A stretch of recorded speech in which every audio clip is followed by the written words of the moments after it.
அல்லேலூயா. கர்த்தருடைய நாமம் மகிமைப்படுவதாக. இந்த நாளிலும் நாம் இள வயதில் இருக்கும் பொழுது இள வயதின் இரத்தோட்டத்திற்கு ஏற்ப நாம் பாவங்கள் செய்யாதபடி தேவனுக்கு பயந்து இளம் வயதிலேயே அவருடைய நாமத்தை மகிமைப்படுத்தும் பொழுது நம்முடைய எதிர்காலத்தையும் தேவன் பிரகாசிக்க பண்ணக்கூடியவராக இருக்கிறார். இவ்விதமாகவே நாம் பழைய ஏற்பாட்டு காலத்திலே பார்க்கும் பொழுது ஆபிரகாமுக்கு சாரால் மிகவும் பணிந்து என் ஆண்டவனே என்று சொல்லி ஆபிரகாமை பணிந்து கொண்டதை நாம் வேதாகமத்திலே பார்க்கிறோம். அதை போலவே ஈசாக்குக்கு கொடுக்கப்பட்ட ரெபேக்காளும் அவ்விதமாகவே அவர்கள் ஒருமித்து வாசம் பண்ணி அவர்கள் இருவரும் யாதொரு வேறுபாடும் இல்லாமல் ஐக்கியமாய் இருந்து அன்பாய் இருந்து ஒன்றித்து தேவனை மகிமைப்படுத்தியதை நாம் வேதாகமத்திலே காண்கிறோம்.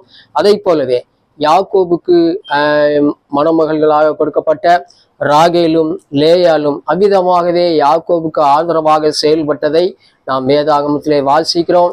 இள வயதிலும் சரி திருமணமான பின்பும் சரி கர்த்தருடைய நாமத்தை நாம் மகிமைப்படுத்தும் பொழுது நம்முடைய வாழ்க்கையை ஆசீர்வாதமான வாழ்க்கையாக மாற்றுகின்றார்.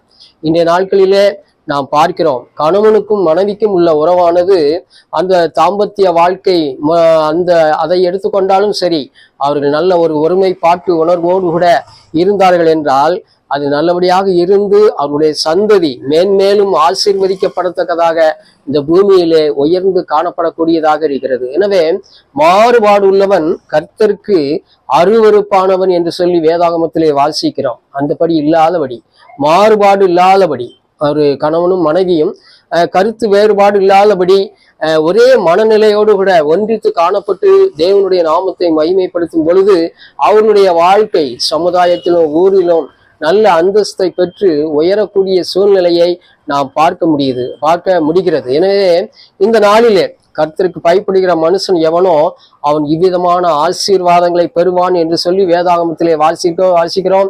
சங்கீத பகுதியிலே 128ஆம் சங்கீத பகுதியிலே வாசிக்கிறோம்.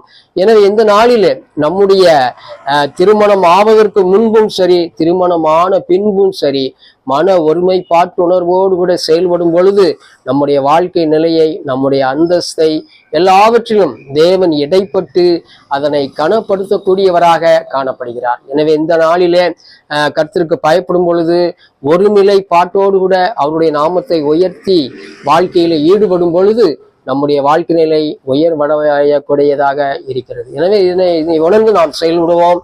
தேவனுக்கே மகிமை உண்டாவதாக. அல்லேலூயா. ஆமென்.